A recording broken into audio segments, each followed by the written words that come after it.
Memang tidak ada nanti yang akan memberikan syafaat. Dia tadi itu bermunajat kepada Allah Subhanahu wa Ta'ala. Perlu kita menangis ketika kita berdoa. Pergaulan macam-macam dan lain sebagainya.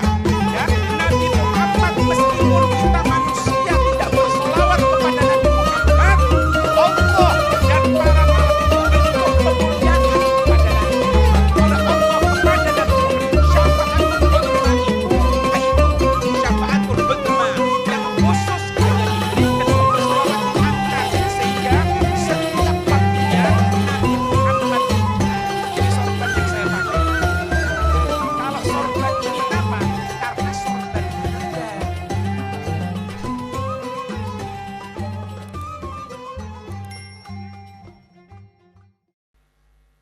Kita tidak melarang, oh bagus ini syiarnya Allah Subhanahu wa Ta'ala.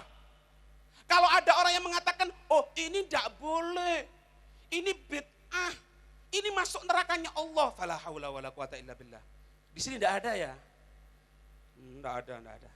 Di tempat saya tok banyak, di sini pabriknya. Kalau ada orang yang ngomong sholawat kepada Nabi Muhammad bid'ah masuk neraka, terus yang masuk surga itu siapa? Dangdutan, koplo, itu yang masuk surga. Allahu Akbar. Sehingga Habib Abu Bakar masyhur beliau mengatakan, engkau berbohong katanya beliau. Kalau ada seseorang yang menyatakan cinta kepada Nabi Muhammad, kemudian dikatakan orang menyebutkan Nabi Muhammad dikatakan bid'ah masuk nerakanya Allah, seolah-olah benci kepada Nabi Muhammad. Maka kita katakan fala haula wala quwata illa billahil aliyyil azim. Bukan main-main ini. Kecintaan kepada Nabi Muhammad, suarakan untuk supaya sholawat kepada Nabi Muhammad. Tapi ingat tadi itu, kewajiban laksanakan, jangan tinggalkan. Ada kekurangan ditutup oleh syafaat Nabi Muhammad sallallahu alaihi wasallam. Sampai-sampai kita hubungkan dengan momen kita sekarang, event kita ini Isra dan Mi'raj. Begitu pentingnya, itu sampai-sampai Nabi Muhammad langsung dipanggil untuk kehadirat Allah Subhanahu wa Ta'ala.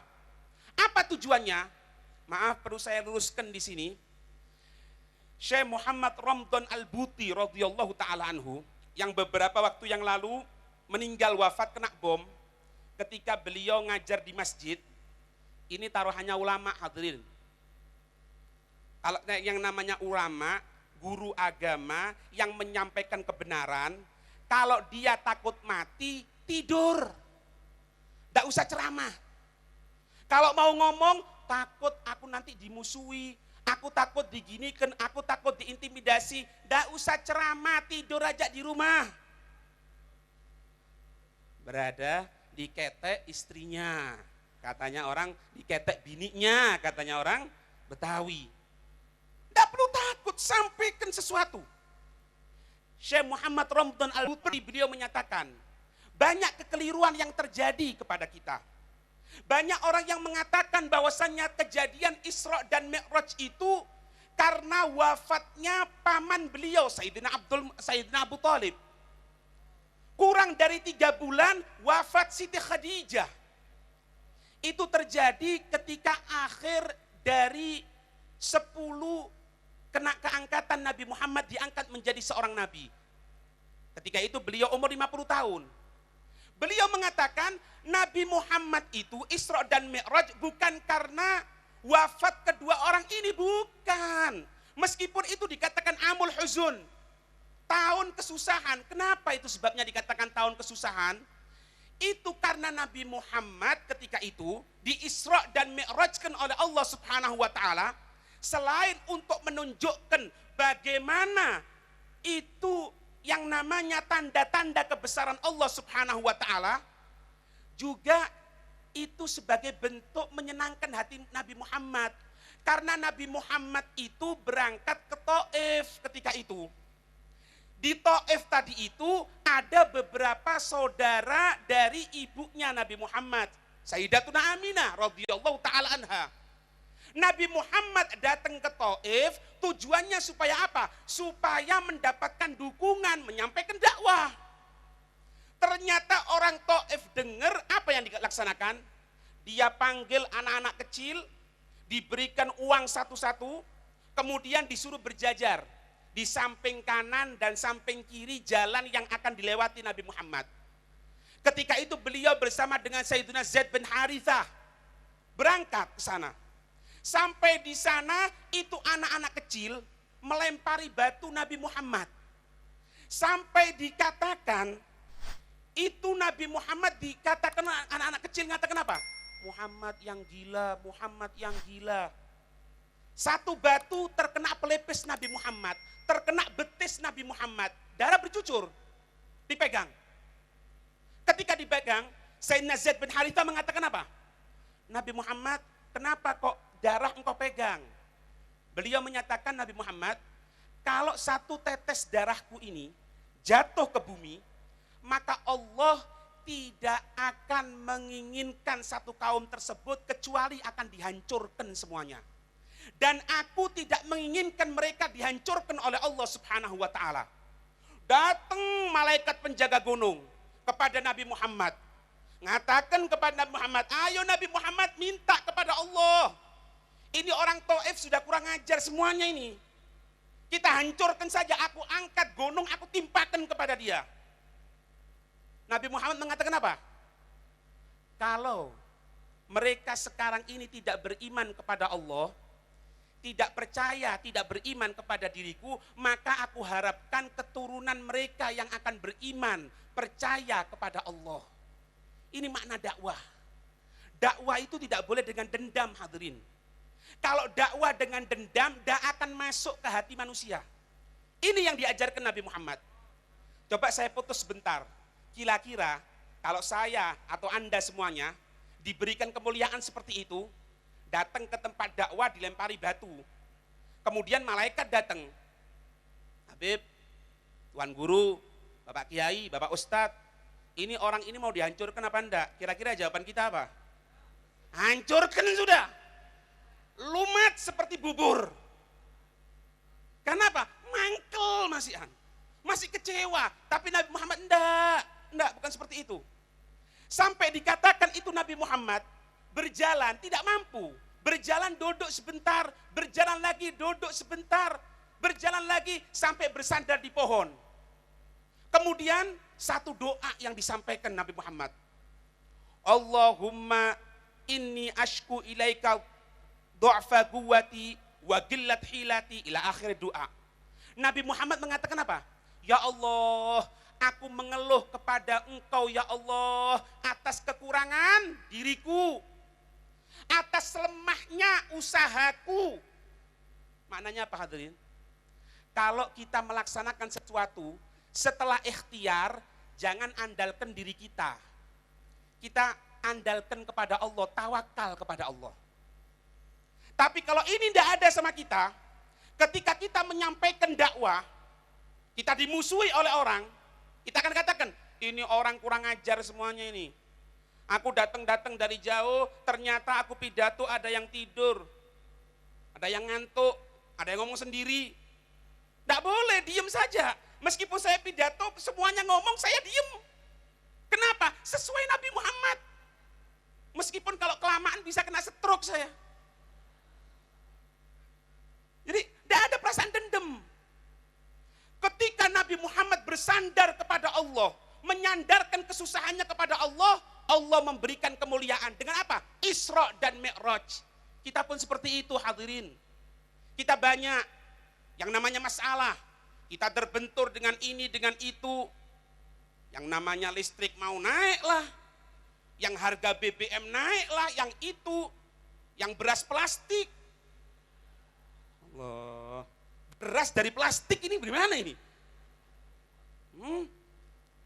Allah. Kalau orang plastik sudah ada. Orang plastik, tahu orang plastik? Yang di toko itu biasanya. Lihat ya, jangan bingung. Ini gimana ini ya? Ini sulit. Tawakal kepada Allah. Iltija kepada Allah. Malam bangun. Subuh jangan telat. Sholat 5 waktu laksanakan. Pertama kali, di shaf yang pertama, usahakan berjamaah, semuanya lancar. Kenapa? Pemiliknya Allah. Kalau Allah sudah cinta kepada kita, semuanya akan diberikan. Itu Nabi Muhammad ditunjukkan oleh Allah.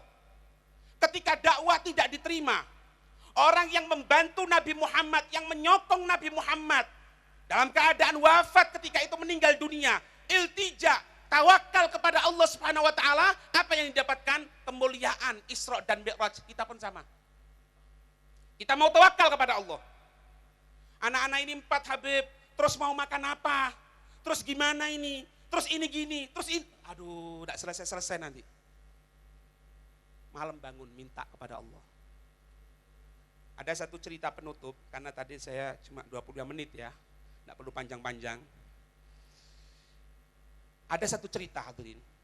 Di daerah Palu itu ada yang namanya Habib Idrus bin Salim Al-Jufri radhiyallahu taala anhu. Itu beliau memiliki cabang pondok sampai 1000 lebih yang namanya Al-Khairat. Beliau itu terkenal dengan singapodium. Menyampaikan sesuatu dengan lantang. Bahkan beliau itu wafatnya ketika dalam keadaan sakit keras, itu membaca kitab I'anatul Thalibin belum selesai. Dilanjutkan. Dalam keadaan yang terakhir tidak mampu, untuk duduk saja tidak mampu, beliau sambil terbaring. Baca. Didengarkan murid-muridnya. Kitab I'anatul Thalibin hatam, ketika itu bulan Syawal, beliau wafat. Putra beliau mengatakan apa? Abahku itu, ayahku itu, setiap malam, aku lihat ketika sholat munajah kepada Allah, ketika sujud, aku dengarkan suara ayahku itu sesenggukan, menangis kepada Allah. Sampai tidak jarang, ketika ayahku selesai dari sholatnya, aku lihat di sejadahnya tadi itu penuh dengan air mata. Karena apa? Tangisan kepada Allah Subhanahu wa taala. Pagi, pidato, tausiah, ngajar muridnya, dan lain sebagainya, sampai malam. Malam setelah usaha, munajah kepada Allah. Setelah menunjukkan ikhtiarnya seorang manusia, usahanya seorang manusia, kemudian iltija tawakal kepada Allah, jadilah Habib Idrus bin Salim Al-Jufri yang memiliki ribuan cabang pondok pesantren yang sampai sekarang ini eksis. Kita sama. Yang mau kerja di kantoran, kerja. Yang mau ke pasar, kerja. Yang mau ini kerja, asalkan halal apapun bentuk pekerjaannya. Tidak ada masalah. Tapi kapan ada kumandang azan, letakkan dulu untuk bertawakal kepada Allah. Malam hari, gunakan waktu meskipun sebentar. Gunakan waktu meskipun sebentar, 2 rakaat misalnya. Laksanakan, munajah, minta kepada Allah. Ya Allah, rezekiku seret ya Allah. Tidak punya uang ya Allah. Ini repot semuanya ya Allah. Bensin mau naik lagi ini ya Allah. Pusing ya Allah.